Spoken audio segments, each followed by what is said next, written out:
our alien overlords are due here any day now. Yeah, I for one welcome our alien overlords. They've been here for 25,000 years. Yes. As long as they stop the other ones that are trying to tear apart society, we'll be all they is all Bigfoot. We love the Bigfoot. Cookbook. It's a cookbook. We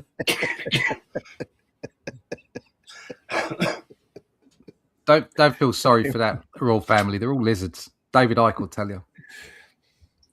Problem is that they probably are all lizards. That's the thing. Come on in, everybody. We see you out there. We know you're there. Oh, Chat room's and open. We're live.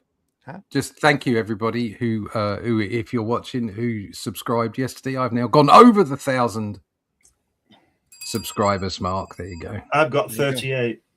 That's nice. I think I've got 19. You can send them over this way, will you?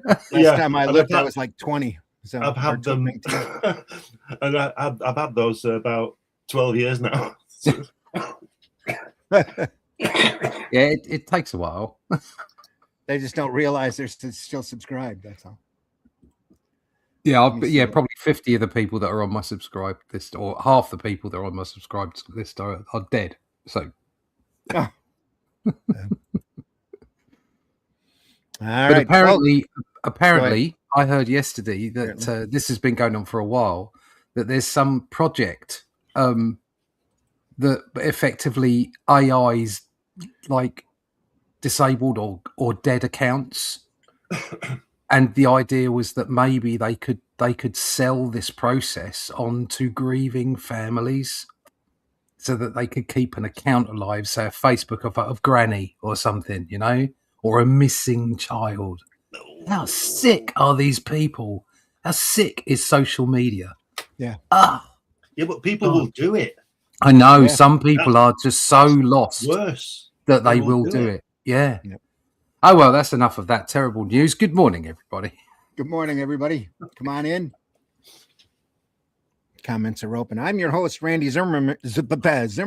Yeah. Zip up the back of your head. I have coffee. It's not working. My you story. need a stronger shot. You think I probably will by the time this is done. You think my head zips up to the back, huh? Yeah. Oh. Folks, I'm your host, Randy Zimmerman. I've been doing comics, independent, alternative, small press comics since the mid-'80s. And right now, my current gig is writing the Atlantean that Russ Leach is drawing. 4th issue is almost done. 5th issue is almost scripted. Yeah. Inking starts Monday.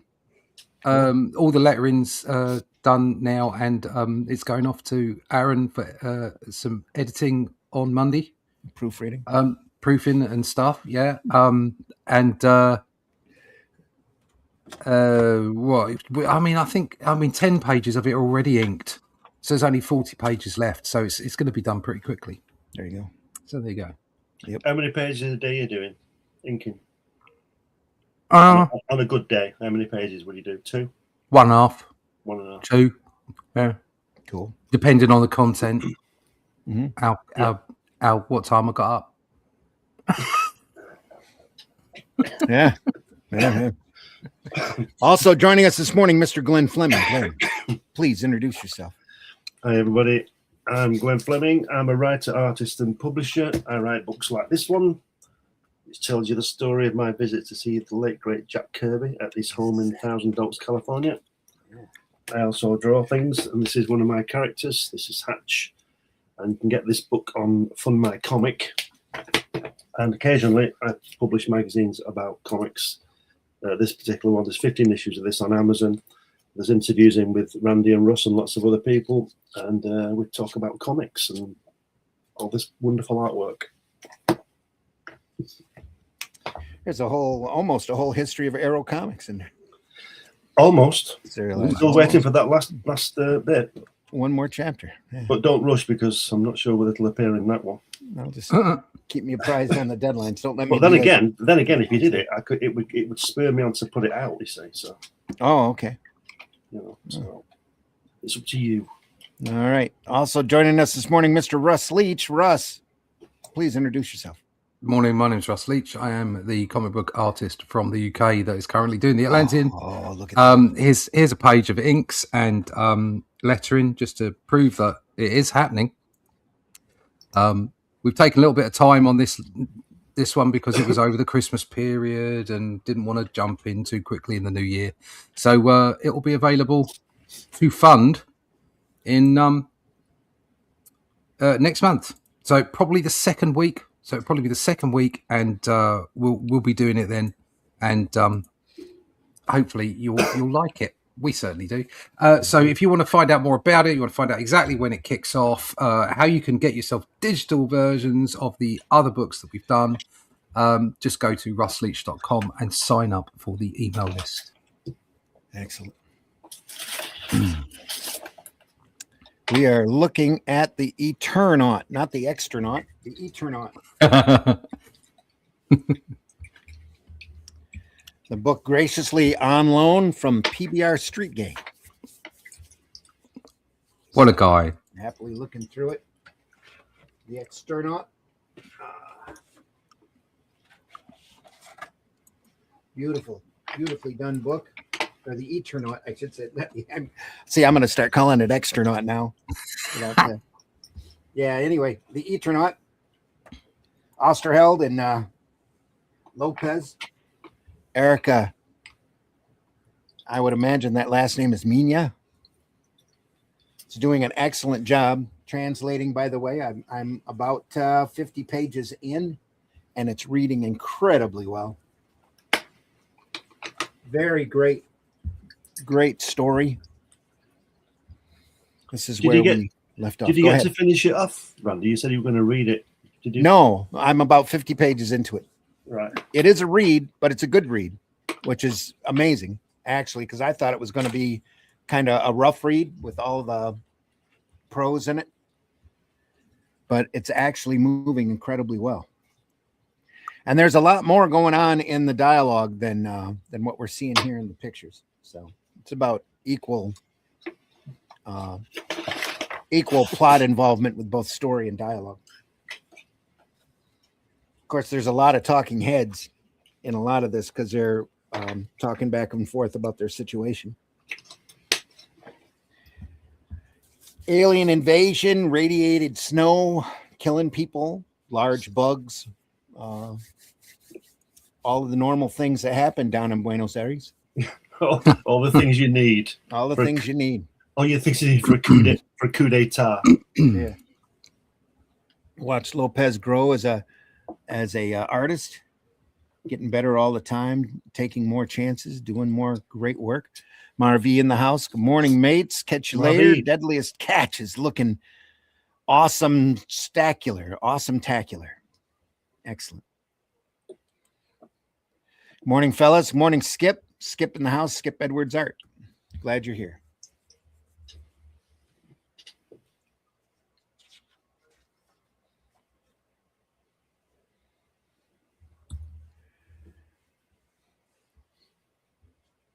We were saying last week about that line around that girl's head. Such confidence with that broad line. Yeah. Yeah. And under the page. Yeah, it's fantastic. Mm-hmm. Wow, look at that last panel with that gun going off. That's a good shot. Literally. Yeah. Oh, no. He's not shot her, has he? I don't know.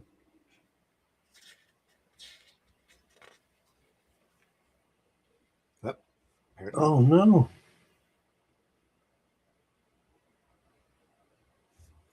Oh, dear. I'm not crazy. I told her I liked her. She told me that they also liked the Earth. I realized it wasn't really her speaking. So she must have been possessed by an alien. She's possessed by a Mysterion. Yeah. Or even a Mysteron. Exactly.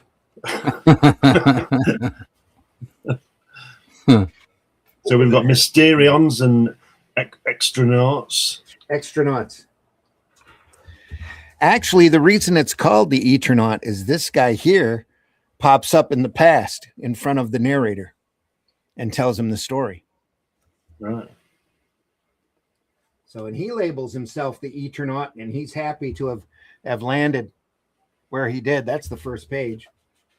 Like the Outer Limits, isn't it? This guy just zipped in, yeah, and said, "Oh boy, I'm glad I'm here. Can I rest? I'll just lay down in a corner somewhere because I'm really tired." And the guy says, "I got a small house." And he goes, "Well, I got a story for you. Here you go."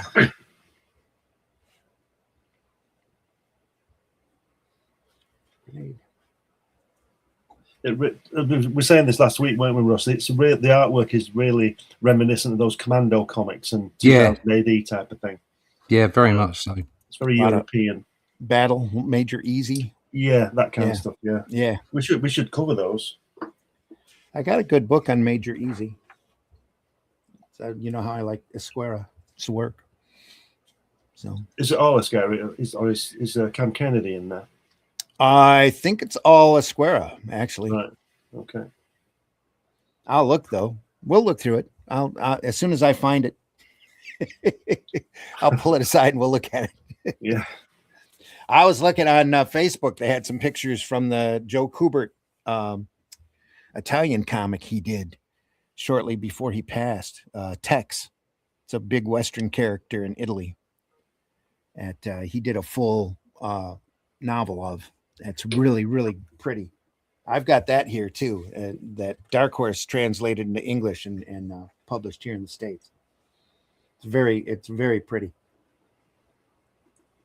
We'll look at that as soon as I find it too. There's our This Island Earth alien. Yeah, the Sting version of This Island Earth with the multi-fingered hand. Yeah, always bringing these big guys with him. Makes it easier to count that way and do math. Yeah. He is the hand. Count on your fingers. And there are no zip screens or anything like this. This was done back in the 50s, 60s, right? Yeah, was it late 50s, wasn't it? Early late 60s. 50s.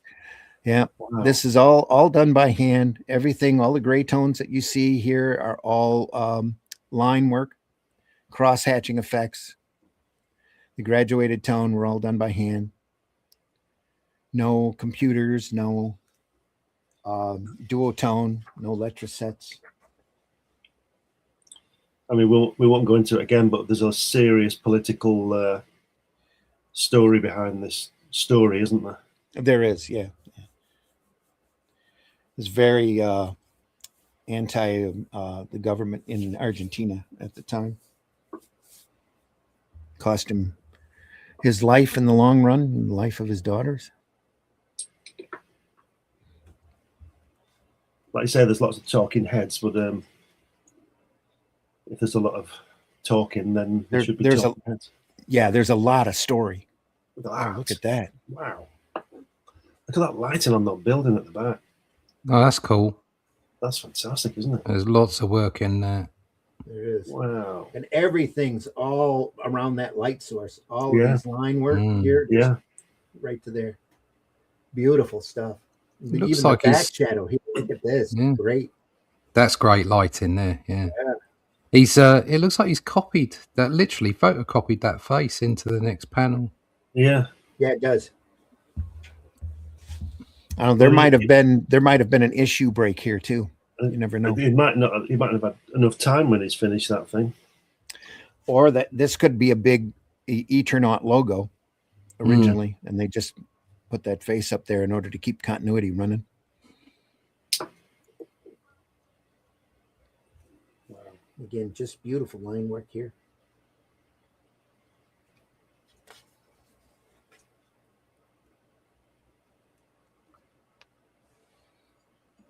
It's the death ray. Yeah. The heat ray, I should say.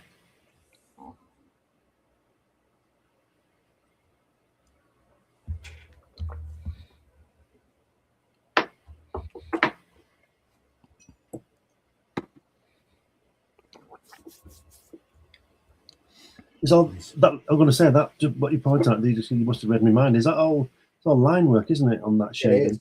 It is. Wow. Yeah. Oh, really thin lines here, different line variances in order to pull it up forward, thinned out just to drop it back a little bit.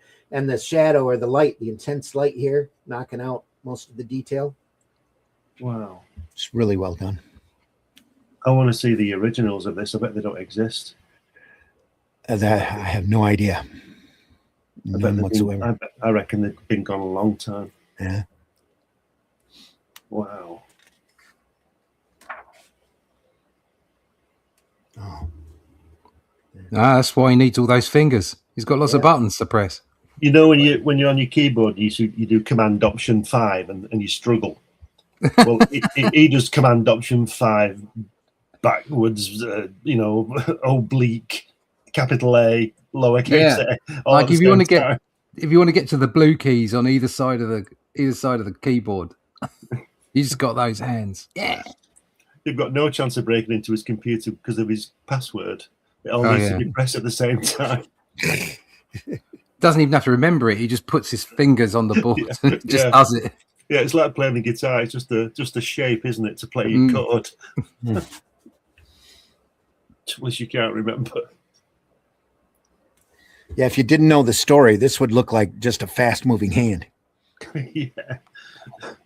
Anyway. Look at the lighting on that rocket there in that middle, that center, the one above. Yeah. That one, yeah. Look at that. Lovely. Wow. And then there's a crappy drawing next to it, underneath it. Look. Oh, they're bombed, aren't they? Little dirty, scratchy, dirty. Yeah. Yeah. There's a couple of artists that worked mostly in the black and white magazine era that did that kind of work. Yeah, I'm going to say that style is very, very Spanish. Okay. Which shouldn't be surprising for this guy because he's from Argentina and they're influenced by Spain. I know there's the indigenous people and all that, but it's big Spanish influence. So I'm going to check him. I'm going to check him out later to see. I bet he comes from Spain. I bet his people come from Spain. His last name is Lopez. Well, there you go then. Yeah. There's a clue. I'm sure he's got some Spanish roots in there somewhere. Ah, look at that. Ooh. That needs a bitumen in it, doesn't it? Wow, look at that. Ooh.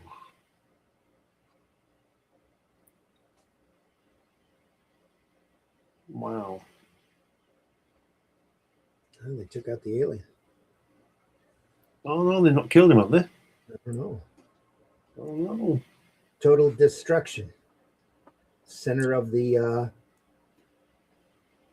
mansion's gone. Oh no, he's down there. Is that guy with the hand? Is it just that? Just one hand that's got multi fingers on? Just his right hand, is it? As far as I know, yeah. Oh, that's weird. It's outer limits, isn't it? That stuff. Yeah. Wow.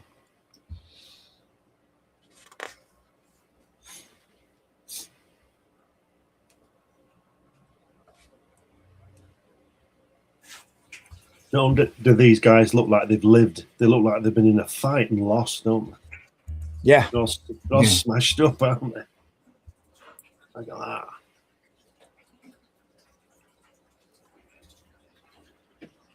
Cross hatching back here. Look at that top right panel there with that blast, with that light. On the second page. Second page. Top right, yeah, that one, yeah. Look at the lighting effect on that. Yeah. That flash of light. Fantastic.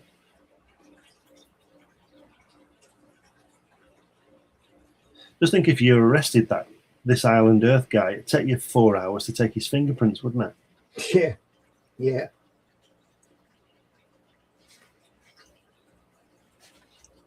Oh, we're getting darker and darker here.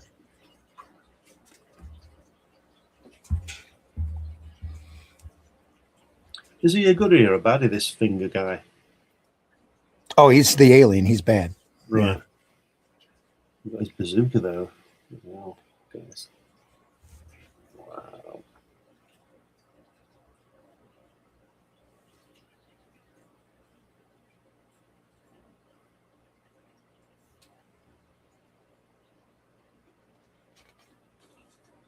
The stipple work here.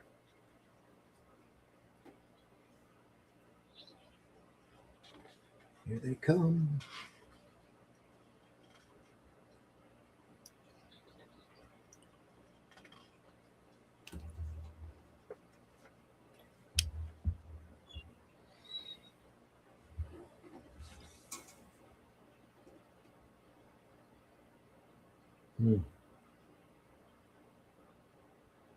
This is all cross hatching here.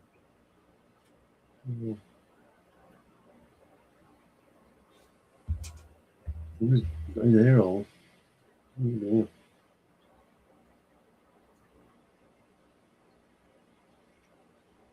Just grabbed him by the ear.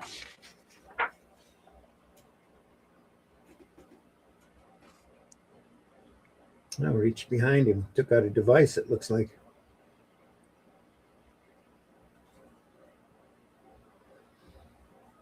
wow.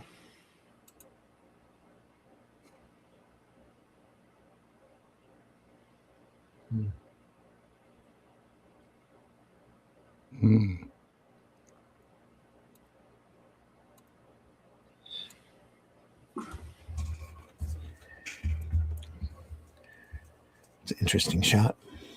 And the grease guns. Yeah.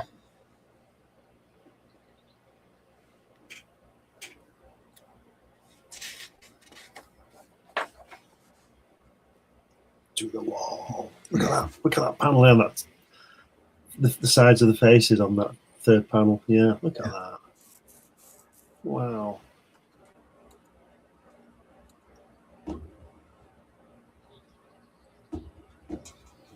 No sound effects at all in the strip. Doesn't need it, does it really? No. I've just been sarcastic when I say it needs a batoom. That's what it'd get in Marvel comics, wouldn't it? And it'd be going, those machine guns would be going Buddha, Buddha, Buddha, wouldn't they? Rat-a-tat-tat.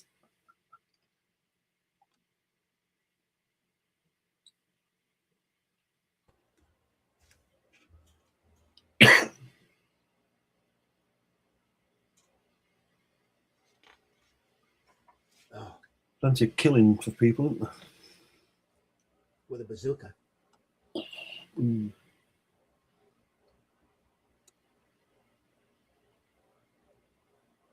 Yeah, again, good light. I like that explosion. Yeah. Dry brush, maybe? Have to look at that closer.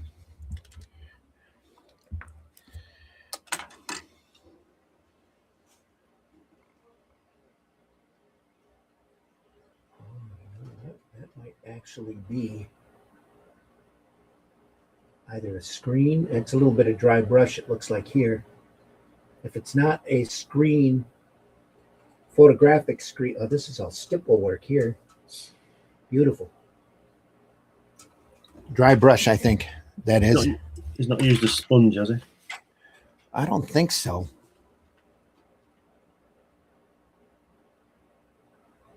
No, this is line work here. This gray tone. It might all be lines. Wow. Yeah, there's lines here, here. Dry brush probably. Yeah. For the big explosion here, and then he went back over it with a pen and got all that line work in. It's really sharp.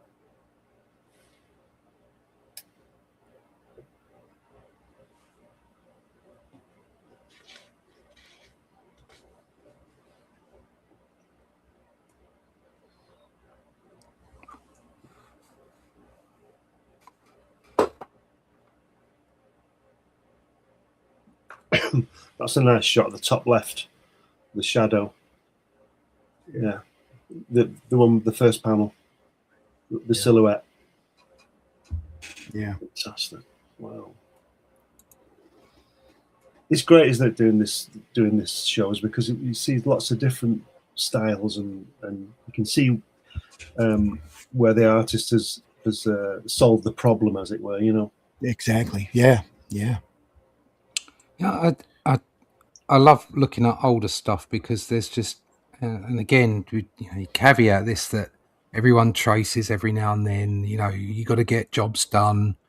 Neil Adams, said it. If any artist that says he hasn't traced is a liar. Everybody does a bit of it. Yeah. Mm-hmm. But I do find that a lot of the modern art just looks like people have literally traced, or at the very least used it so much that it creates something a little bit soulless. Yeah. That might be a kickback, positive mark against AI, because everybody's style, to me at least, has gotten so realistic the last 10, 15 years. Just about everybody. Yeah. Anybody coming out with an individual look is going to pull attention. Yeah, is showing themselves. Yeah. And they all look the same, don't they? Yeah. To me, they've looked the same since the Image days. Yeah. I'm definitely I've just noticed it a lot, and as an artist you kind of attempt certain things, you look for certain things, you obviously see other people as benchmarks. Mm-hmm. And then, like we said before, when you're a kid, something that seems perfect, a line, a face, whatever, you look at it now and you realize it isn't perfect, and that's why it's great. Yeah. And I'm definitely leaning further back into that now. It's like I don't want to even press on real. Do you know what I mean? I don't. Yeah. I just want exactly I just want to just let it come out, and it is what it is. Well, it is comic strip. It's comic strip. It's there to tell stories. It's not there to be a perfect illustration. This is why I always go on about the lettering thing. Where I've gone around. I've always done the lettering in the past because you had to, and then computers come along and you think, oh wow, this is neat. All I've got to do is to get my text right and then just lay it on. And it didn't take me very long to realize, no, this isn't right, because I think each artist should just letter his own work, because it's part of the art. It's part, because you've got somebody else coming on doing it, haven't you, and changing the look. And I think that, well, like you guys, I love Artie Simek and Sam Rosen. They were the best, and they lettered all those Marvel things from the 60s, and it looks fantastic. But what I'm saying is that when you look at the European stuff like Mobius and people like that, they letter their own, and they have their own handwriting style. And that's what I'm doing. That's what I'm doing on mine. I'm putting my handwriting style on it. And as long as you can read it, it doesn't really matter, does it? No. And as long as it's not too jarring. And I would urge all artists out there to practice the lettering, because it's the whole thing is from the artist. Then that's my opinion. Lettering placement is really important as well on the page. Yeah. Your eye has got to move with the story. Yeah. And stopping to figure out how you're supposed to read a panel just throws you out. And it does. Yeah. Kills the entertainment value.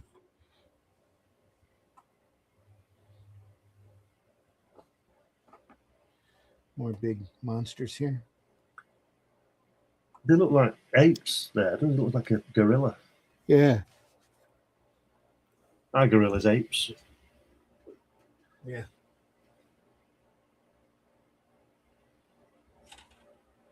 You could see this Lopez guy doing a Western, couldn't you? Yeah. You could see him doing Blueberry or something like that.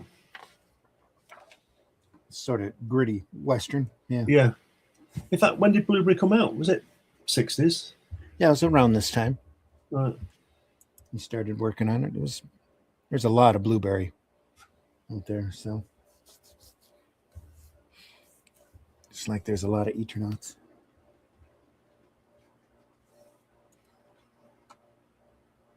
I just wonder, whether we always say about these people having a studio and assistants. I just wonder if there's something going on in this, because some of the faces and styles it changes in the next panel. From panel to panel. Yeah, if you look at that last page, the last two illustrations, the guy with the glasses and then the young lad. To me, they look like they're drawn by different people. I think he did that on purpose in order to try to make this kid look as young as possible. Right. He stripped out. You're not seeing the shading work. Yeah. Or making fresh face. Yeah. Yep. Fresh, bright face. Yeah. I'm pretty sure that would be the reasoning behind that. Bicycles. Drunker than drunk with his German helmet on.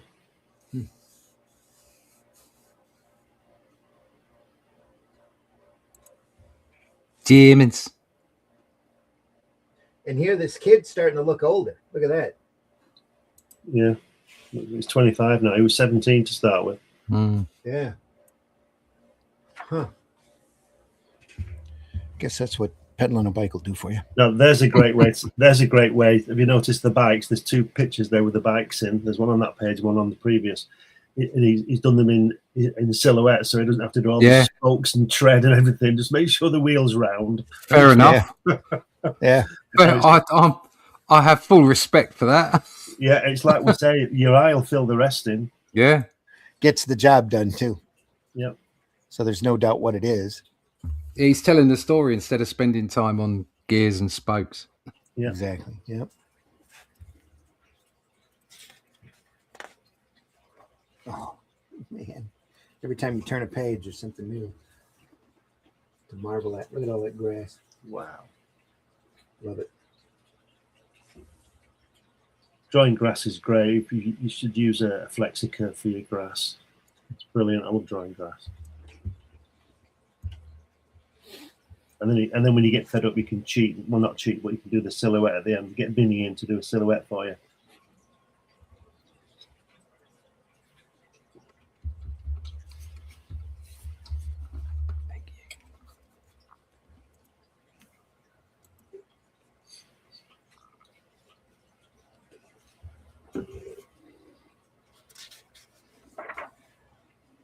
Boom. Wow. Don't move. Whoa, look at that. Wow. Some sort of atomic explosion, looks like. Yeah, well done. Rip the tree out. Buenos Oh, Aires we know what they're called now. atomized. We know what those big guys are called. They're called gerbos. Gerbos. They just atomized Buenos Aires. Oh. Mhm. Look at that first page in the top panel in the center with the grass. Just the minimal lines of the grass. It's all being blown over. Yeah, fantastic, isn't it? Yeah. Boom.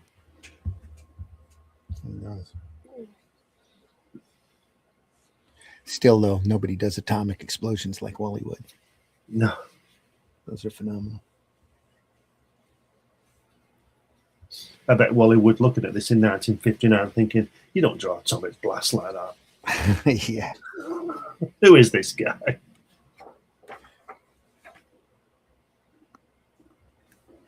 There's a line work again on that Gerbo guy. Look at that. Wow. Oh.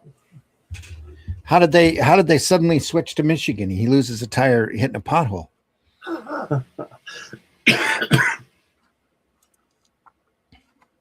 Oh, there's loads of them around here. Holy crap, somebody in charge didn't fix the damn roads. Anyway. Yeah.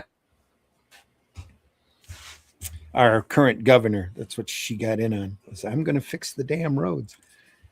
And did she? There's not enough dams in Michigan. It's only a couple. Uh-huh.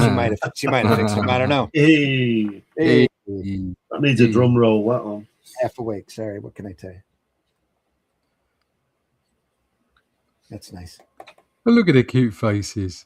Look. These gumbos or gerbos, whatever they call them, run around a lot, but they don't actually do anything, do they? Except get in the way. They're good at headbutting. I think he's looking a bit more George Peppard now. It's not like they can grab anything. Yeah, the 18. Yeah. Yeah. Ain't getting no plain fool. Kind of like as square as stainless steel rat, huh? Yeah, a little. Yes, Yeah. Very much like. Yeah. Very And much. he's Spanish as well. Cross-hatching here.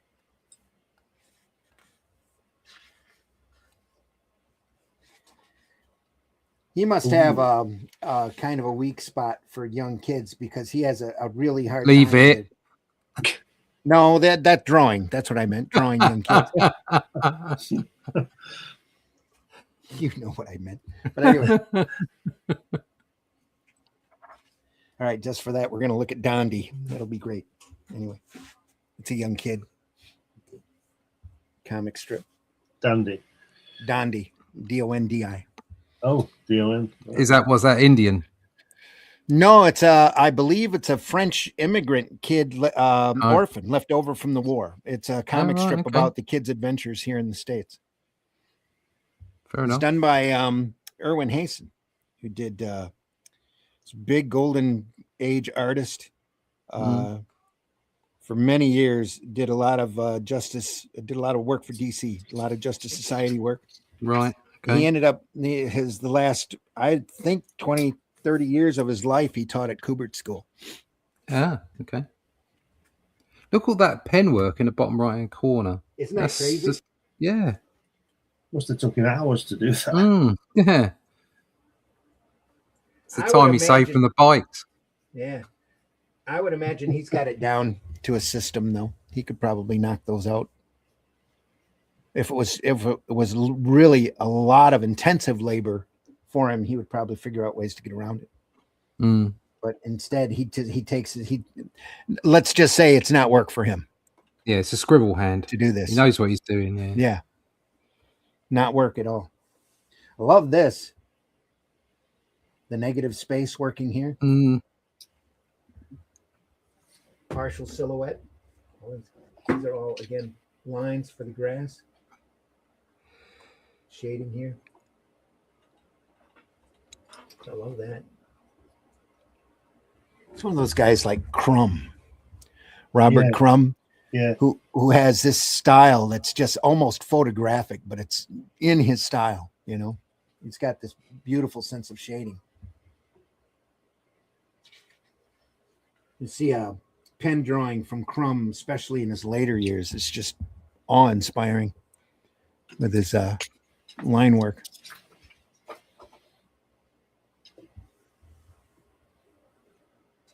Let's jump into a thin line here. Oh. They were still alive. It was too much for me, as though from a distance.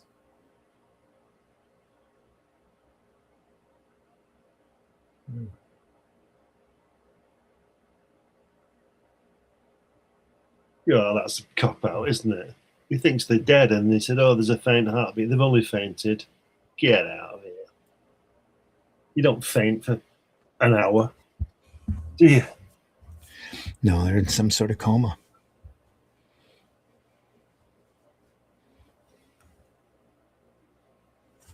That last panel's really good, the way that he's left all the black off the face and just have it on the background. Isn't that great? Yeah. Just under his eye, just to point its eye out, and his jaw. That's fantastic. Very ingenious. I'm loving this. Oh, the little line work back here. This is solid here, but everything else in here is just thin lines. Small lines. Thick line around this guy here. Little solids just to pop it to the front. Yeah. Really ingenious. I mean, look at the simplicity of the next panel as well, the silhouette with this cross hatching and wow. Fabulous.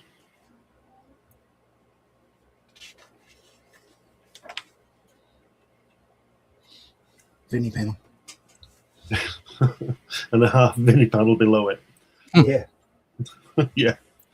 Oh, they only fainted. They're unconscious for 3 days. They're awake now. Yeah. They're all right now. He's pissed off now. He can't run after that blonde from down the street.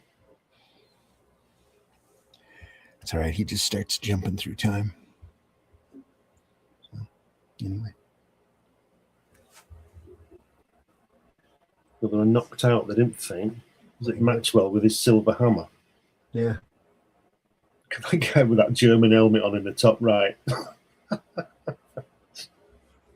Yeah.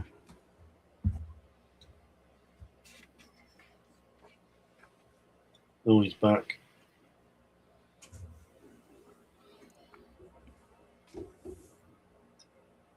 Looks like he's got it up both hands. The alien. Mm-hmm. Great panel, isn't it? Just all that white around him. Yeah. Oh, he's coming on his back. the hall, that house.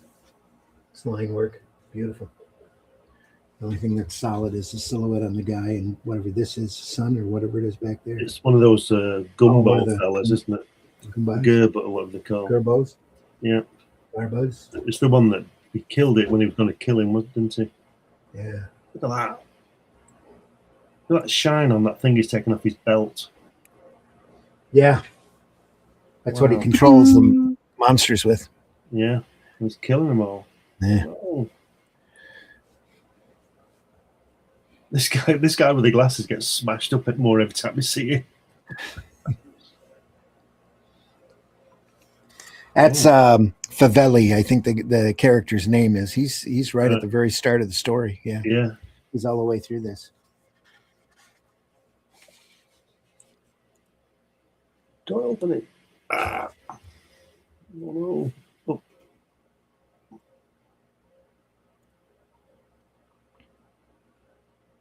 So he saved them then. Changed his mind. He killed all the Gerbos. Apparently. Look for yourself. Gerbo killer. He walked out into the snow. He's got snow again, the deadly snow. He's unprotected. Quick. Check the house. Make sure there's no cracks. Start it all over again. Persistent as a nightmare, only now death fell upon death. The invasion began again. There was the hand, dead, and dead too was my joy at being home, at that we thought was a victory against them.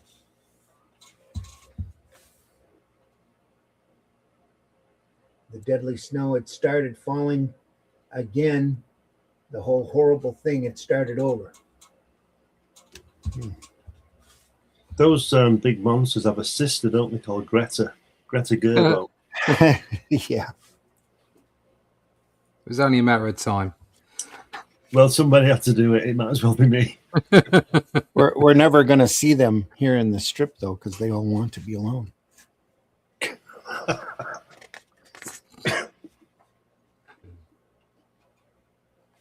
Old movie joke, folks. Sorry. Don't apologize for humor. Well, I've learned after the age of 40, you don't apologize for any jokes either. That's right. Because I only tell a joke for me. If I think it's funny, that's all that matters. Let everybody else catch up. Yeah, it's not everybody else. I don't care if you don't like it. I think it's funny. Yeah. I don't need to impress anyone.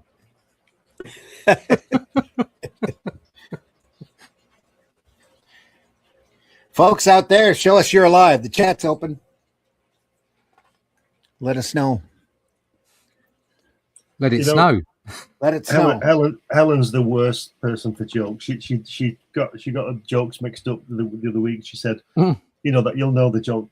Guy goes to the doctor and says, "I think I'm Tom Jones," and his doctor says, "Pull yourself together."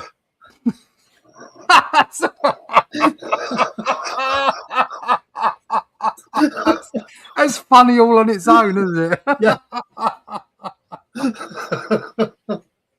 Oh dear.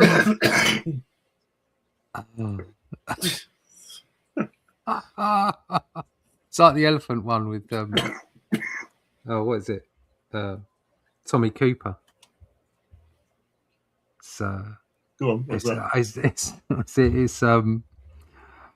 As a man in the forest, he sees an elephant. And it's got a thorn in its foot. So he takes the thorn out. The elephant gives him a cuddle.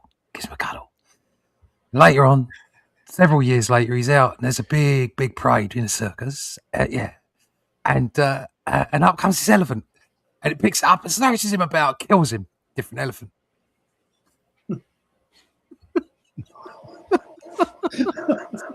It's so stupid.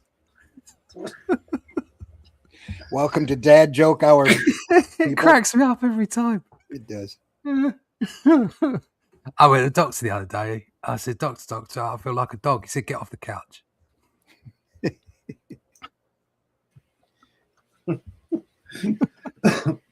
Where's our sound effects when we need them?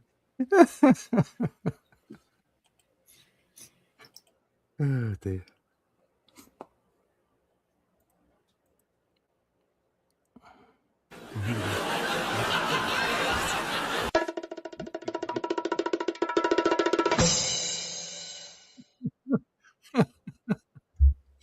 Oh, never mind.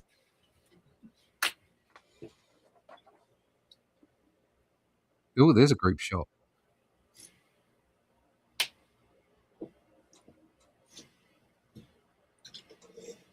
They're silhouetting up them stairs. Yeah.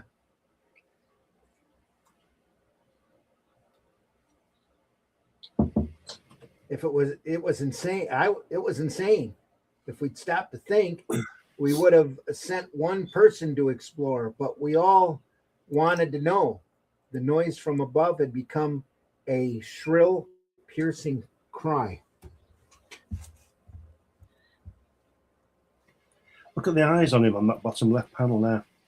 Fantastic on the second page. Yeah. Fantastic.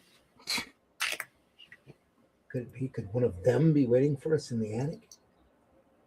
We checked the bedrooms. There was nowhere else to hide. It had to be in the attic. Look at his on the left-hand page on the middle section, that guy's jumper, that pattern, and then underneath it as well, under the panel underneath. Yeah. All done with line work. Yep, it is.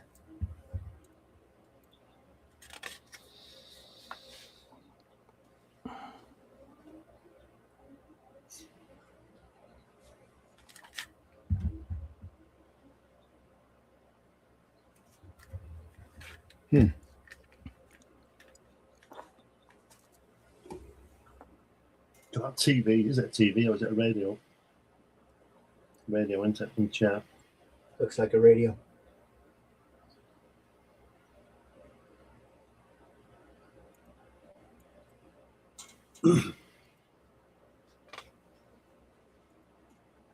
Yeah, attention.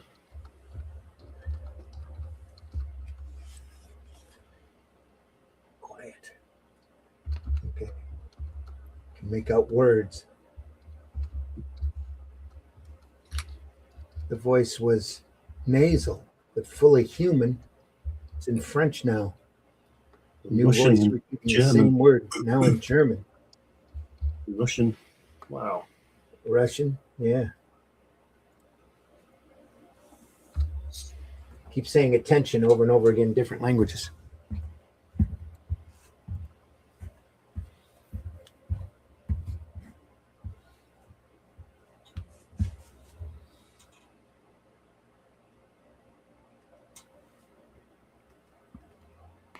Woodwork here. It's all lines. It took a little bit of time. Well, or not. But he had fun. Sure, he had fun doing it. So just simple lines back here to drop back the background. Yeah. All done by hand too. It looks like. I don't think he might be my eyes, but it doesn't look like he used much of a ruler here. Probably almost did it as an afterthought.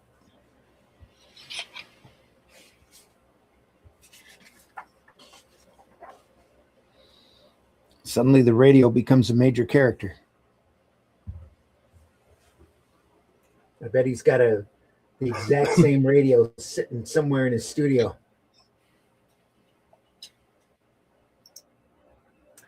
Broadcasting for Spain and Latin America. This is the United Northern Hemisphere Emergency Committee. This is a message for any and all survivors. The anticipated invasion that has so disastrously befallen humanity worldwide continues to try to gain a foothold on Earth. We must join forces. The enemy sounds like what's going to be released next week. Yeah, the enemy had great initial success, but our resistance is not long in forming. The first great battle was decided in favor of humanity. The nucleus of the invasion in the city of Buenos Aires has been completely destroyed. Their defenses breached by an atomic bomb.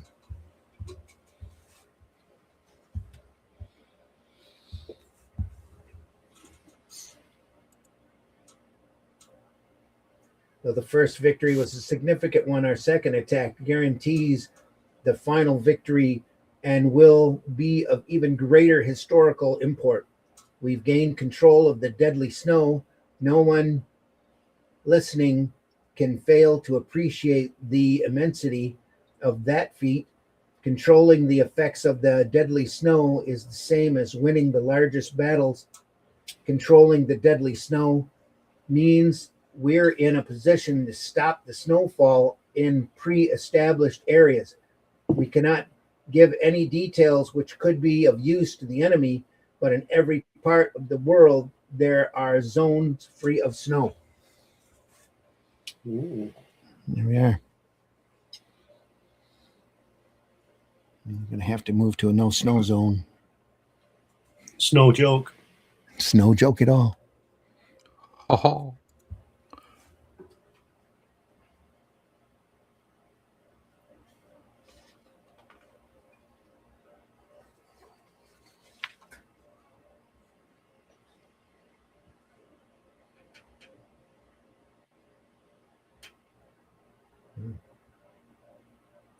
I wonder if he's based that little speech on the transistor radio on the War of the Worlds. What's it called? Yeah, what's he called? The guy. Orson Welles. Yeah, Orson Welles. Yeah.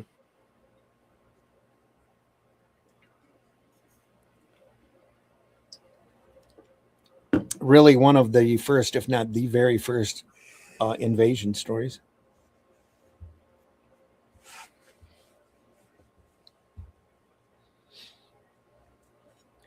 Did a lot of research on that when I was writing War of the Worlds. He left all of H.G. Wells left all of his notes to the I think it's the University of Illinois, really, for tax purposes, and then they had scholars go through and do a annotated versions of both the Time Machine and War of the Worlds. And the annotated War of the Worlds is really that's the one I've got, really interesting. Kind of tries to get into his head. Basically, it comes down to the fact that Wells got paid by the word, and he had a girl across town that he was paying for an apartment for. So when you go through, the more things change, the more they remain the same. Yeah. Well, he was a big believer in free love. Well, aren't we all? Exactly. But anyway, he when you go through the book, the novel, it was actually serialized in originally serialized in multiple parts. So there are parts in the beginning that contradict the back end of the book, because he got more descriptive the more money he needed, because he got paid by the word. So he describes the Martians twice, differently. One's a giant octopus with thick tentacles, and the other one's kind of a lump of gray flesh with a bunch of with a thin wire-like tentacles. It gets pretty crazy. There's a part in the last half of the book where he gets inside of a cylinder that I never knew about, where he goes and describes what the cylinders were like, and the fact that the Martians had packed food for their trip.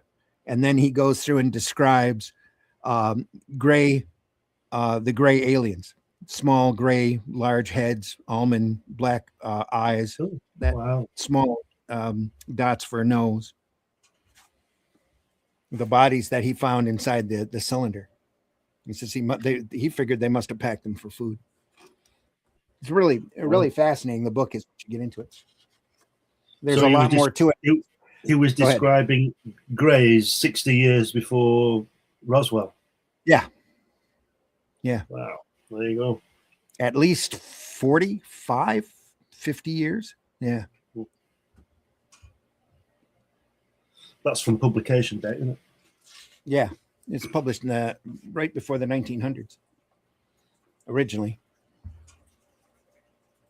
The earliest copy I have the first part serialized in Amazing Stories. I think that's 1923, if I'm not mistaken. Picked up a pulp of that a couple years back at a show. Actually, I think I traded a piece of artwork for it. Good move. Yeah. I think the guy was really, really good, and he had already been really good to me He picked up a couple of other art pieces. He's one of those guys that bought one of those pieces that you gave him the you'll never buy this piece because it's so high priced. You know, if you want to take it, you're going to have to pay me. And he was happy to pay me, so he took it. Well, there you go. Yeah, that's the trade. It is. That's weird, unusual. Yeah, no dialogue, just a kid smiling.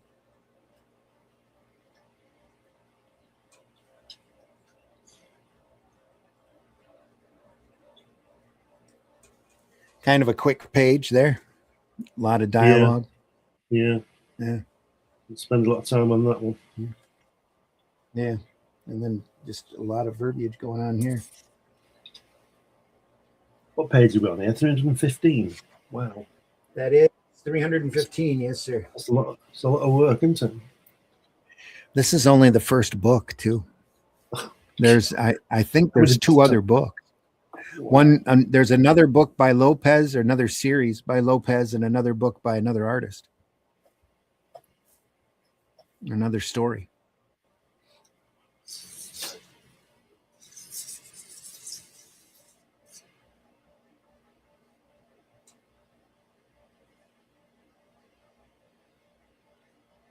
Look at the snow. What about the snow?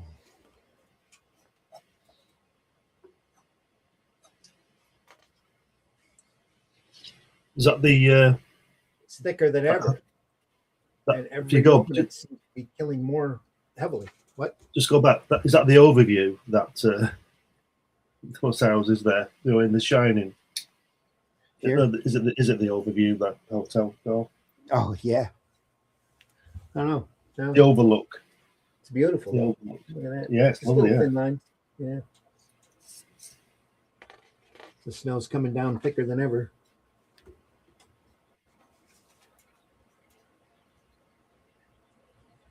Falling more heavily. Elena's right. The snow's getting heavier.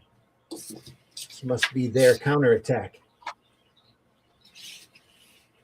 Yeah.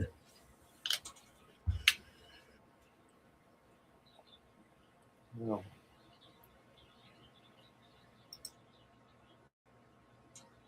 Oh, something's in the way. It's interesting. Nice panel. Like that, the truck on the top right there, driving along through the snow. That's great.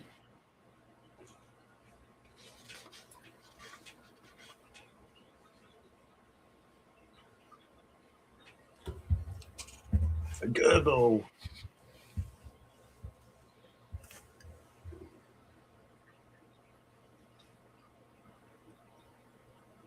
Out.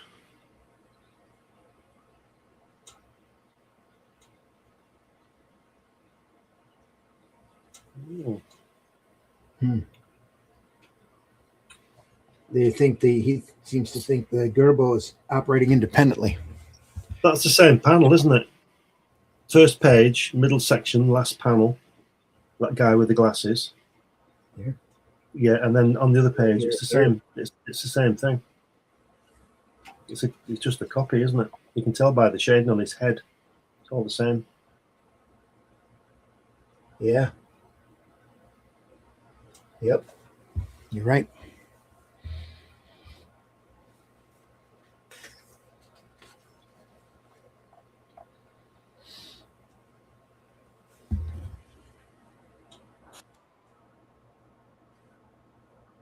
It's interesting that he's showing a bit of distortion in the windows here. Yeah. It's a nice touch.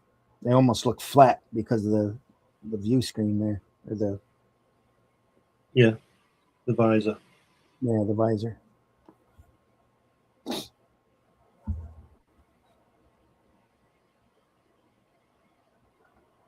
Fantastic.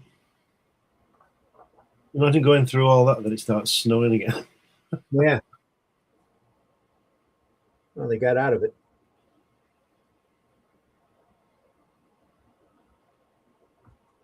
It's like Close Encounters, isn't it? When he takes the mask off. Yeah. Secure zone for Greater Buenos Aires. Welcome. You may take off your protective gear. The danger of the snow is totally eliminated. You are now under the protection of the emergency committee. I think I'd keep the gear on. I wouldn't trust that sign. I think that's what they're doing. Yeah. You can jump off the bridge now. Okay, thanks. Look at that lovely the work on the road on the first page on the middle section there with the van. Oh, here? Yeah. Yeah, look at that. Little panel works. It's really nice. Is it all the snow drift pushed to the side? Is that what it's showing there? It's not too clear. They've cleared the road through it, haven't they, and pushed it to the side like they do with the snow. Yeah. Either that or it looks like it might be just the dig out for the road. Like the red weed. Like the red weed. That's up here. Yeah.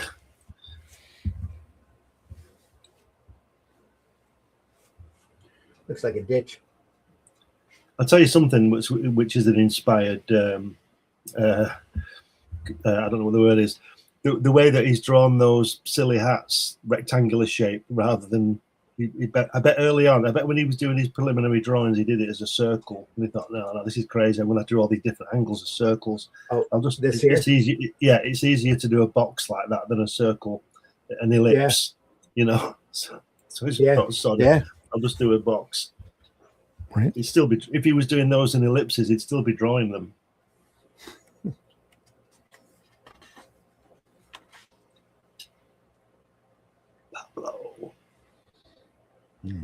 There you go. He's done he thinks he's Roy Neary. He's taking his helmet off. God, their faces fill their helmets, don't they? Yeah.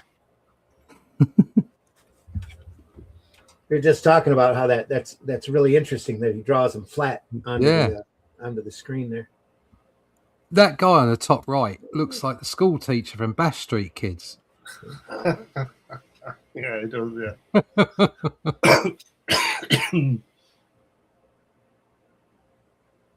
Backstreet Kids. Smithy. I like the black foliage in the bottom right corner there. It's great, isn't it? And is that a whale in the middle? Yeah. Is that suggesting sonar or? Looks like a tadpole because it's got the rings coming out. It's weird. A tadpole. It's the first animal we've seen ever since the invasion began. How did it survive? Did the water protect it from the snow? The question. It's an alien tadpole. Yeah, there was a cry. Look. It's a Gerbo tadpole. Could be.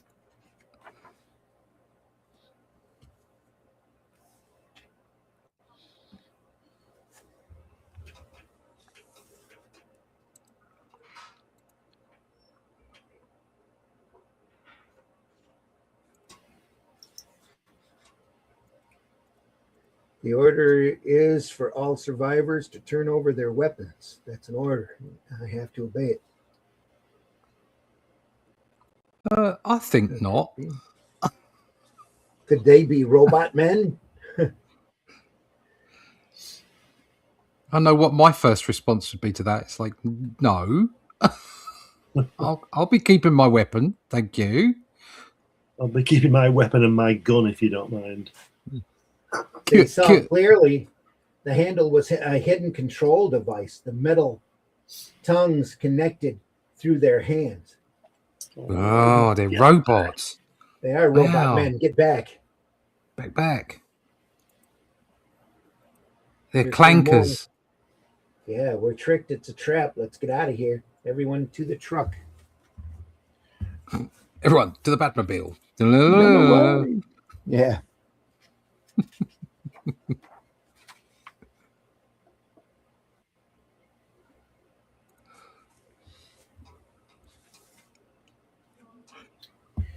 You remember the artist who drew, I think it was Hell Trekkers?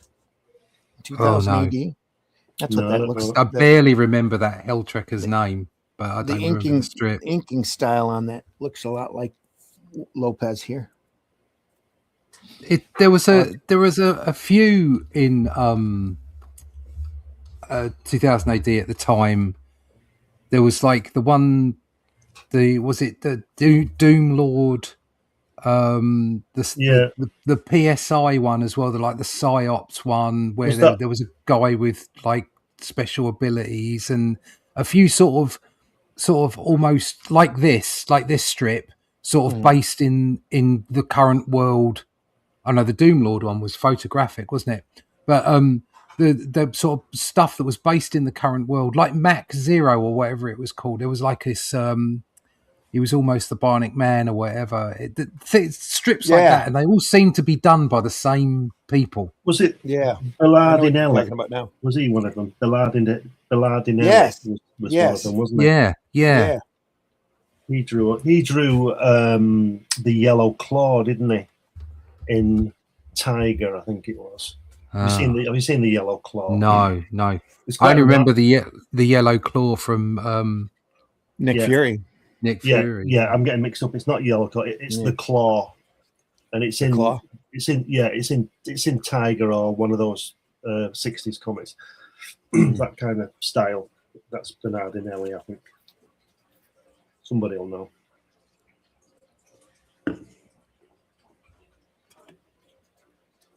We got no chat today, Monday.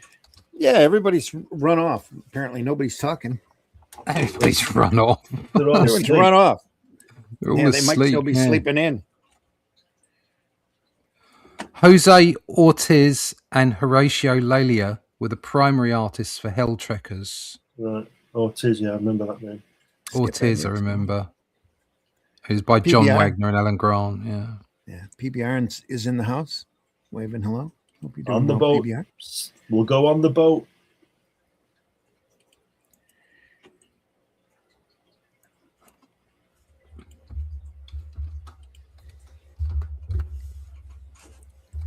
PBR, I hope you caught that email I sent you.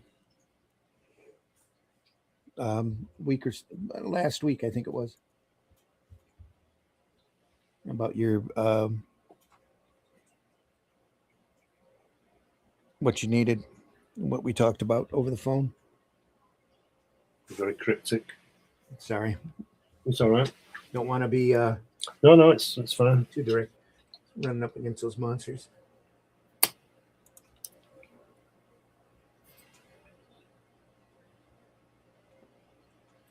Slams it into reverse. He's coming back. Oh, turns around. Speaking of robots, did you see those things in China dancing with those guys? Oh God, yes, I did. I thought they were people. It was like iRobot. No, yeah, they were doing like a dance off, but with sort of monk, the monk sort of martial arts stuff, weren't they? They were jumping about and fantastic, weren't they? That was scary. Creepy. Yeah, it's like that's what's coming, mate. Well, that is what's coming. Oh no! Within the next decade, everybody's going to have legal robotic brothers. Oh yeah. But there'll be robots everywhere. They'll be cheap. Yeah. You've got UBI is on its way. Everybody's going to be given a basic income, and the robots are going to do everything. Is that law 24 or whatever? Anytime there's a new technology, the first use is always pornography. It's always pornography. Yeah. Yeah, they did that with film, didn't they? I don't know who it was who invented the movie film, but there's a clip of his actual first sort of exposure, as it were, of about 10 seconds, and it's just the wall in his house or something. And then the next thing you get is 5 minutes of naked girls running through the woods. Yeah, there you go.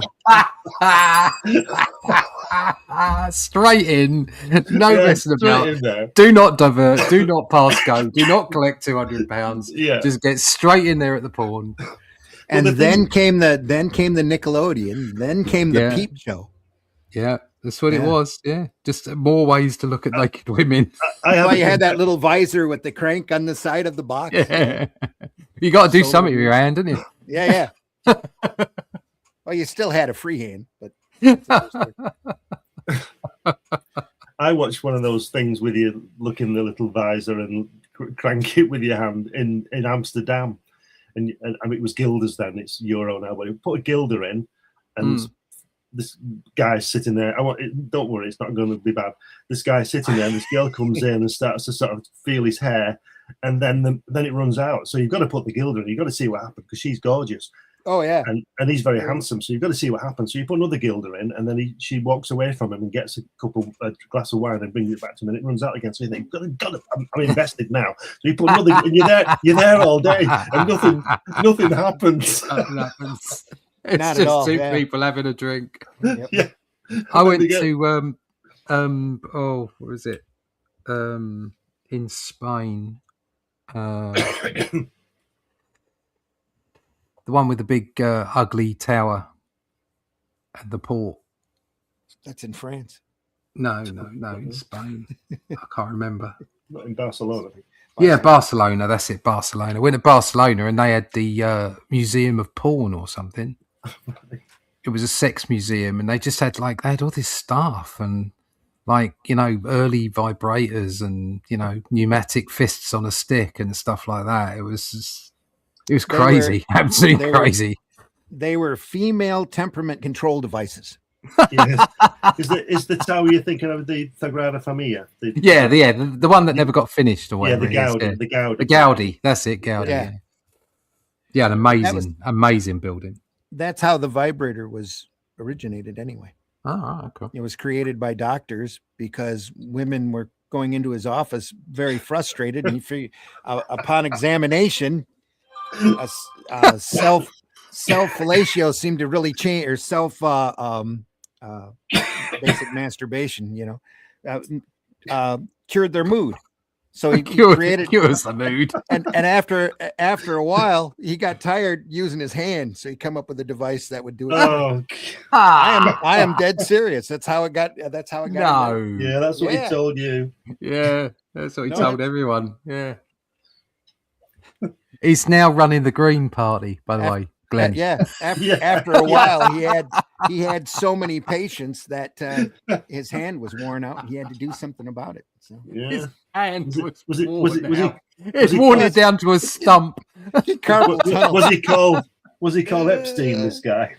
Before he got too fed up and created a machine to do the work, he'd worn his whole hand down to a stump. You know how long it takes to wear it down to a stump? He got two chances. At the end of the day, he had to put ice packs on it. It was smoking.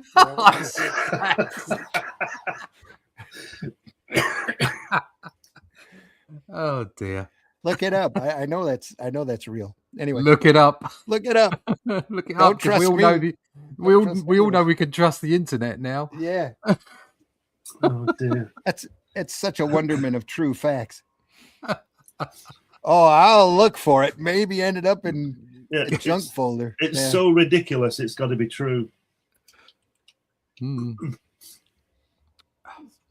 Female temperament control devices. So you learn all kinds of stuff on this show. Now they just call them Bobs. Bobs. Yep, battery operated boyfriends. Oh. Anyway. Onward. It's when they start putting an AI in the vibrators. That's coming. Yeah, literally. Sorry, folks. Ding, not enough coffee. Ding, ding. Need more coffee. Wow.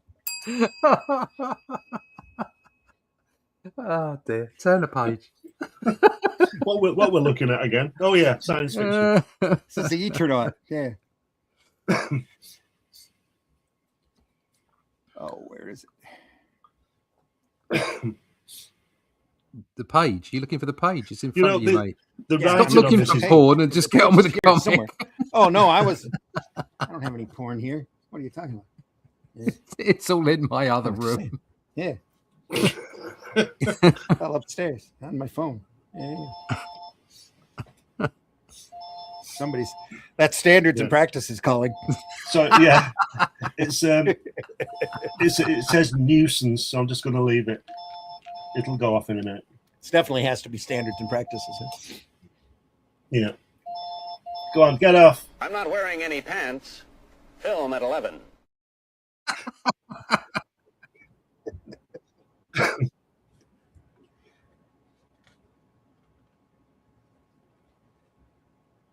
They're in the trenches now.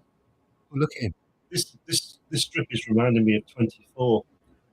Nobody eats, nobody gets the wash, nobody. It's 15 months on now. Nobody's had a wash or changed the clothes or eaten anything yet. Look at that! Boom! The truck. His face. The writing in this is brilliant. Earlier on, it said there were these soldiers, robot men, and it said soldiers. And then on the previous page, you could clearly see it was coming off the road, the truck, and it says, "We're going to crash." And now it says, "The truck, they hit it." Like, we can't see. Maybe he's got to get paid by the word, eh? Yeah. You know, descriptive words and pictures. They got the truck.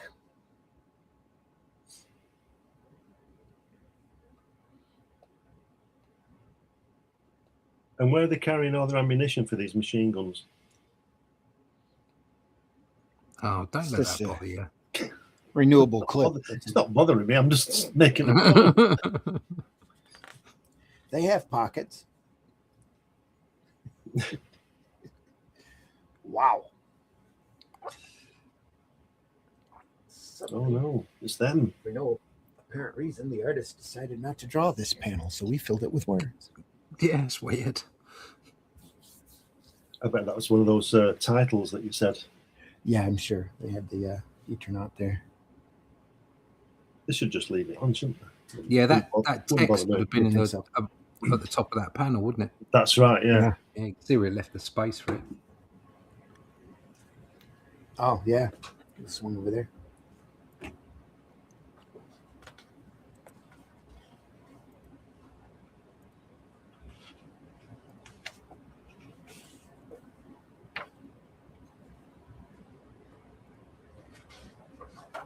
That's it.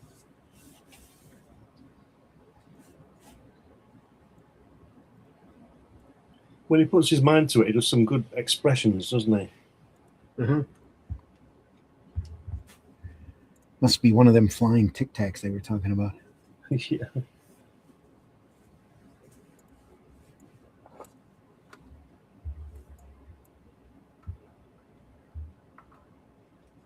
Oh, the door's open.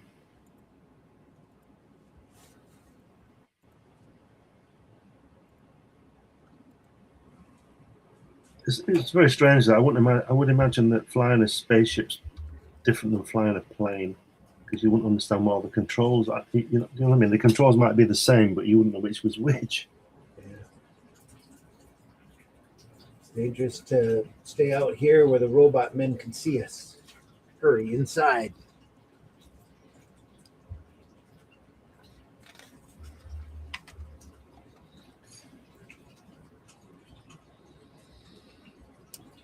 Wow, suddenly went really big, didn't it?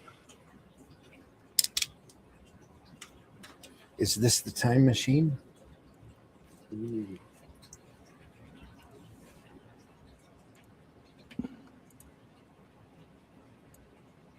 He reaches over and grabs a knob. Doesn't stop. Lever, pulls it. No.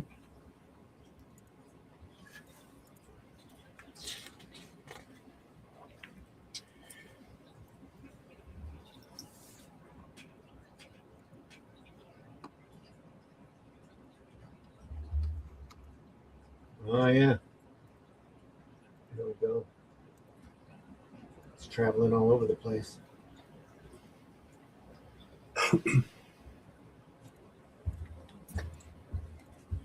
Wow, look at that.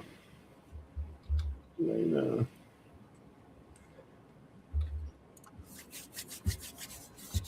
Oh, it's that guy's back again. The finger man. Oh, I thought he was dead. Well, he's moving through time. Oh, Yeah. so it's before he was dead. Yeah. Oh, Oh no, look at that. Wow, look at that. Look at that on the first page in the center at the bottom. That's a great panel, isn't it? That's Yeah. brilliant. That's fantastic, isn't it? Oh, dinosaurs. I was flicking through the Kang War last night. Through the what? The Kang War, Okay. the Avengers. There was backwards and forwards. The microphone's gone funny. Yeah, Backwards and- Immortus was the final version. your microphone's still breaking up a little. It's fine here. Oh, you're good now. Is it all right now? Yeah, you're just say, fine. Yeah. just How repeat what you weird. said. You were looking at Yeah, what? looking at the Kang War. With There the was a Avengers. period. Is that the one with the Legion of the Undead? Yeah. Okay. Yeah, it's brilliant. It's I was like going to say there was the a whole time bunch of them there. put together. Yeah. Yeah, I think Englehart was writing that series, Steve Englehart. But I remember reading that as the issues were coming out and being so frustrated with that because there'd be a problem. It was Kang, and they'd defeat the problem.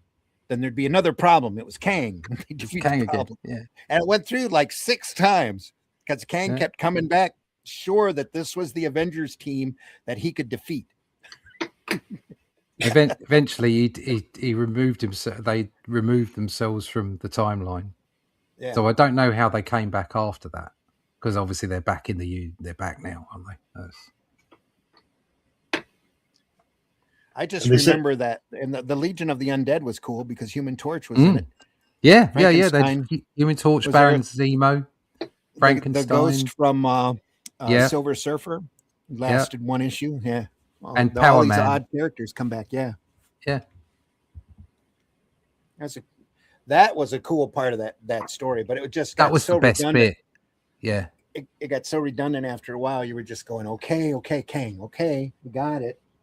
But you defeated him. Move on. You know. that was the best bit. And that, and the other one I was looking at was the Defenders Avengers War as well. I was just going to say the other big bit during that time period was the Avengers Defenders War. Yeah. I remember cool. as a kid, there was a bookstore I ended up working at and running after a couple of years. But the bookstore used to get comics in through the direct market and not through the mainstream market. The mainstream drugstores always got their comics 3 weeks later than the direct market. And so I found a bookstore, and at this point I'm in my senior year. I think I'm driving back and forth to a hardware store in Flint that I was working at 3 hours a day. And I would stop at that bookstore on the way home and pick up all the new comics and then take them to school the next day. And it would be everybody bought the previous issue last week. You know, here's the next issue right here. You know, I remember the Avengers Defenders War like that because you couldn't wait to get the next issue to see how everything settled out. It was a great story. It was, yeah. It bounced between Avengers and Defenders. Got a lot of good touches in that story. We should, I think I've got a collection of it around here somewhere. You should look at that.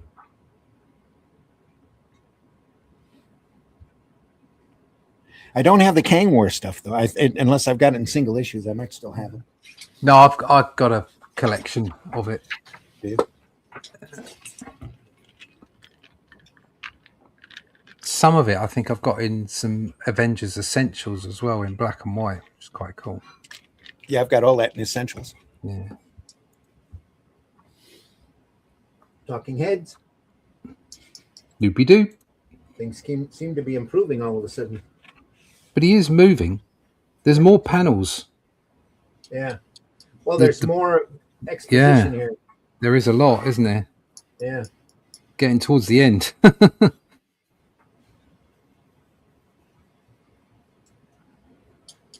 So what's happened now? Has he gone in? He's gone in time and fixed it. Has he?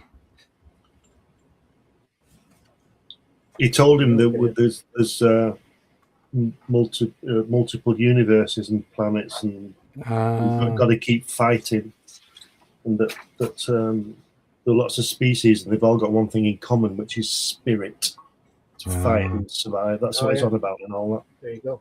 Yep. Wow. It was very deep. Fighting. How subversive is that? Telling the Argentinians to keep fighting. Yeah. Yeah. Yeah. This is an allegory, isn't it? Yeah. Costing everything. Literally everything. That's what you call spirit, isn't it? Writers afterward. I've always been fascinated with the idea of Robinson Crusoe. The book was given to me when I was very young, and I must have read it many times. The Eternaut was initially my version of Robinson. The solitude of man, now surrounded, unimprisoned, not by the sea, but by death. No longer a man alone like Robinson, but a man with a family and with friends. Hence the card game, hence the small family that keeps in the house in Vicente Lopez isolated. Little house in Vicente Lopez isolated from the invasion that follows. This was the vision. The rest grew as if by itself, as we believe everyday life does. Published in a weekly paper, the Eternaut was built week by week. Yes, there was a general idea, but the concrete reality of each installment constantly changed it. Situations and characters appeared that I hadn't dreamed of at the beginning, like the Hand and his death, or like the fighter in River Plate, or like Franco, the lathe operator, who ends up seeming more heroic than anyone who began the story. Now that I think about it, it seems that perhaps because it lacks a central hero, the Eternaut is one of my stories that I recall with the most pleasure. The true hero of the Eternaut is a collective hero, a piece of humanity it therefore reflects, without my intending it to. One of my deepest convictions: the only real hero is the hero in mass, never the individual hero, the solitary hero. So let's tell you something here. This is where my mind works. If you look at the last page, center spread, last panel, third panel, he's saying, so the fatal snow will fall sometime in 1963, in 4 years. So this is obviously 1959 when it's written. They will descend upon us with their horrible invasion. Now, if you think about it, that's a metaphor, isn't it? 63, that's Kennedy, and the coup d'etat him, didn't they? So there's the invasion. So it's premonition. Could I prevent it by publishing everything the Eternaut told me? Could it be? It's your and then could it be? And they're back to it's your turn to deal. Back to the game where they started the story with. Here we are. Wow. Superpowers and underdogs.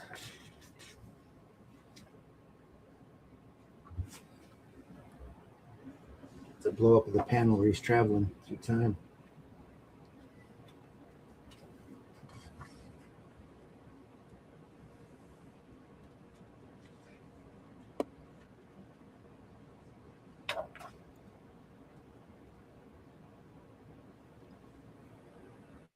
But does the destruction of one planet, one intelligent species matter? The important thing is the survival of the spirit. Yeah.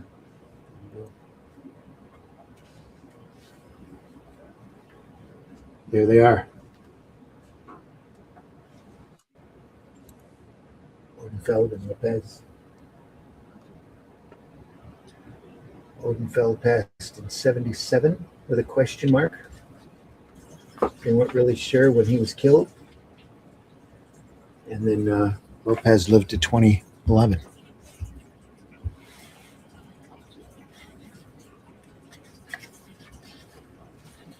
And we have it, folks. That is the Eternaut. I believe Fantagraphics has a more recent printing available.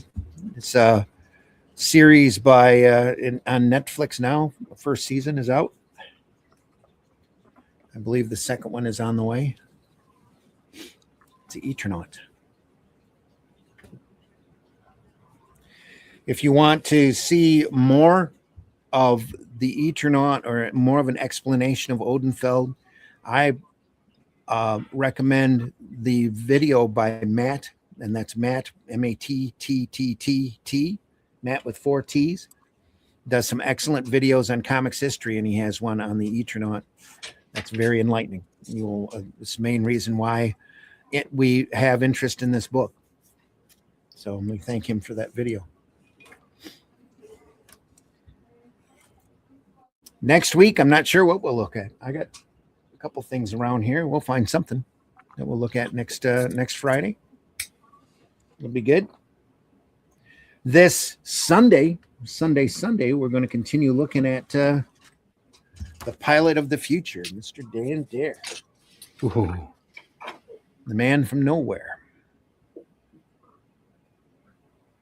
So it's Dan Dare this Sunday, and something else great next week on Friday. Nice. We deeply appreciate everybody stopping by. Not much in the comments today. PBR a little bit here. So I will look for it. Maybe ended up in a junk folder. This is oh yeah, if you haven't found it, if you're talking about that email, PBR, let me know. I got a couple addresses for you. Female temperament control device made me laugh out loud. Yeah. He got carpal tunnel. Yep, from grooming the Wookiee. LOL. Yep. I'm laughing so hard. PBR says, "Okay, that's coming." Oh dear. Larg, late again. Martha's just joining us. Thanks for stopping by, Martha's. Appreciate you. Hello, we must be going. Russ, are you ready? Yeah. Tell folks how they can find you. You can find me at russleach.com. Go there, sign up for the email list. You'll find out when the Atlantean is next out. Issue 4 is on the way. Issue 1, 2, and 3 and the Shadow Kingdom are available on Kindle as well now. So I'll be sending out an email this week just to prep everyone for what's going on in March, and then you'll get another one when we hit the crowdfunder, which should be second week of March. So all good. So go to russleach.com, sign up for the email list. There you are, russleach.com, folks. Glenn, please tell folks how they can find you. You can find me on Amazon. And if you want to waste your time Googling, just put my name Google. and something will appear. I'm not sure. Google. Hopefully it'll be good. Home of the Google bird. Old Rocky and Bullwinkle show. It actually was an Oogle bird. But anyway. Folks, I've been your host, Randy Zimmerman. We do this twice a week, usually when I'm more awake. Friday mornings at 5 a.m. and Sunday mornings at 9 a.m. for Sunday Funnies. We are archived over at the Comic Book Black Belt YouTube channel, the Randy Zim YouTube channel, which I now have 47 whopping subscribers. Please go over there and subscribe. Deeply appreciate everybody doing that. And the Indie Comics Network YouTube channel, where we've been doing this for a couple of years. I think next month will mark, 2 or 3 years we've been doing this? Got to be 3. Something like that, yeah. Three probably. Yeah, we love doing it. We do it because it inspires us. We don't get paid to do this. We don't have sponsors. You're not slaughtered by commercials and begs for super chats. If you want to super chat us, though, I think Indie Comics Network does allow super chats in. And if you do give to super chat us, that money goes to help keeping Indie Comics Network running. And believe me, they appreciate any help that they can get. They run a wide variety of different programs over there, and go over there and take a look. And I'm sure they're looking to add more here shortly. Like I said, we do this because we enjoy it. We're inspired by it. It sparks our creativity. I just love it. Just love doing this. And there's so much great stuff, not just the States or in the UK, but all over the world. And we'll get a lot more worldly here this year in Comics by Night. I've got quite a few things that we can look at, some of which aren't even in English. So we'll see how that goes. Folks, deeply appreciate you being here. We'll see you on the next one, I think. Make sure you have a great weekend. Take care of yourselves, and we will see you on the next one. Try to stay sane. Remember, comics are there for entertainment. If you get down or you're bogged down by reality, that's your escape. Comics make a great escape. Comics make great gifts for other people to escape with. And if you have a favorite comic, go out there and let people know about it. You don't have to be negative and trolling about everything all the time. It gives you a temporary dopamine high, but in the long run, it doesn't do much good, and not as good as nostalgia, bringing up memories of great, great comics. So many great bits of sequential art out there that waiting to be discovered. So go visit your local retailer, take a little time at a comic convention with a guy who's got with a dealer who's dealing in comics. Take a look at their back issues. You'll be amazed at how great the great things you're going to uncover there. I think that's it, folks. Take care. We'll see you on the next one. Thanks for stopping by. Deeply appreciate you being here. And thanks again to PBR for allowing us to look through the Eternaut and the Conan book. Deeply appreciate you for doing that. All right, everybody. Take care. See ya. Thanks a lot for being here. What is the word for today? That's what it is. Hi, y'all. It's time for Appalachian Word of the Day. The word of the day is fawn. You've been on a date with that girl 3 times. You don't think you're falling in love with her, do you? Joke's on you, bitch. I love this shit. I thought the word was vibrate. I thought the word of the day was vibrator. And the number is 6. The number. In the time before Atlantis sank, when the lands of this world were savage and untamed, one man would claim his destiny, seizing his place as a king. After defending his throne and learning the devastating truth of the Serpent Kingdom and its deadly cults, King Kull in his right hand ruled the Spear Slayer, make a solemn vow to hunt down and destroy the hidden empire of these serpent demons. These are the tales of those journeys. This is the Atlantean. Tales inspired by the brilliance of Robert E. Howard, featuring his first barbarian characters as introduced in the pages of his classic tale, The Shadow Kingdom. Each volume contains beautifully painted covers and around 50 pages of original black and white art and story, featuring classic sword and sorcery adventures you don't want to miss. Join us on these epic adventures and sign up now for news with the email list at russleach.com. Bring your axe and prepare for battle. If you look at something and there's nothing there, what's the difference of figuring out what it was in the first place?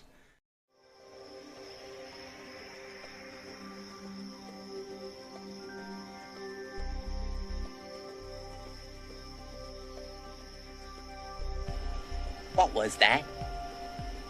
This is not a charade. We need total concentration. Now, once again, this time, with theory.